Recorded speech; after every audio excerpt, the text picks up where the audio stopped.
Marble റോക്കിനിടയിലൂടെ ഒഴുകുന്ന നർമ്മദ ലോകത്തിലെ ഏറ്റവും സുന്ദരമായ കാഴ്ച.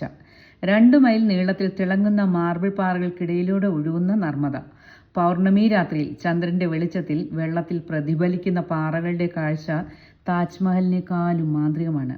അതിനോട് താരതമ്യപ്പെടുത്താൻ ഈ ലോകത്തൊന്നുമില്ല. ഇത് ഞാൻ വായിച്ചത് ഒരു ബുക്കിൽ നിന്നാണ്. വാക്കുകൾ ഓഷോയുടെ. ഇതിൽ ഭ്രമമൂത്ത് ആ കാഴ്ച കാണാൻ ഇറങ്ങിയ ഞാൻ ജബൽപൂർ റെയിൽവേ സ്റ്റേഷനിൽ നിന്ന് നേരെ ബസ് പിടിച്ചു ഭേഡാഘാട്ടിലേക്ക്.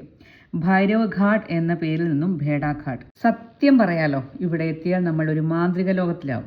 നർമ്മദാ നദി തീരത്തിരിക്കാം. പല ഉയരത്തിൽ പൊന്തിക്കിടക്കുന്ന മാർബിൾ റോക്സ്, അതിനിടയിലൂടെ പല വഴിക്കൊഴുകുന്ന നർമ്മദ. പോയിരുന്നു സന്ധ്യാനേരം. മതിയാവാഞ്ഞ് അടുത്ത ദിവസം രാവിലെ. ജബൽപൂരിലെ ആളുകൾക്ക് അവരുടെ ഹൃദയത്തിൽ നിന്ന് പറയാൻ ഏറെ കഥകളുണ്ട് ഓഷയെക്കുറിച്ച്. അങ്ങനെ കഥകൾ കേട്ട് ഒരു ബോട്ടിൽ അതിരാവിലെ ഞാൻ കയറിക്കൂടി. കുറച്ചധികം ആളുകൾ കയറിയാൽ മാത്രമേ സവാരി റെഡിയാവുകയുള്ളൂ. അങ്ങനെ കുറേ നേരെ ഇരുന്നു.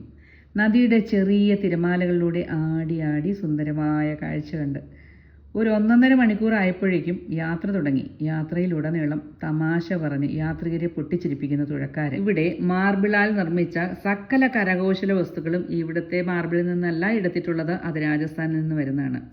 ഇവിടുത്തെ മാർബിൾ തൊട്ടാൽ വിവരം അറിയും. ഒരു കഷ്ണം പോലും എടുക്കാൻ പാടില്ല, നിയമവിരുദ്ധം. ദശലക്ഷക്കണക്കിന് വർഷം മുമ്പ് രൂപപ്പെട്ട ഭേഡാഘാട്ടിലെ മാർബിൾ പാറക്കെട്ടുകൾ. നദിയുടെ ഒഴുക്ക് ഈ പാറകളിൽ ആഴത്തിലുള്ള മലയിടുക്കുകൾ സൃഷ്ടിച്ചു. വിസ്മയകരമായ ഭേഡാഘാട്ട് മനുഷ്യനിർമ്മിതമല്ല. 8 കിലോമീറ്റർ നീളത്തിൽ വെള്ള മാർബിൾ പാറക്കെട്ടുകൾ.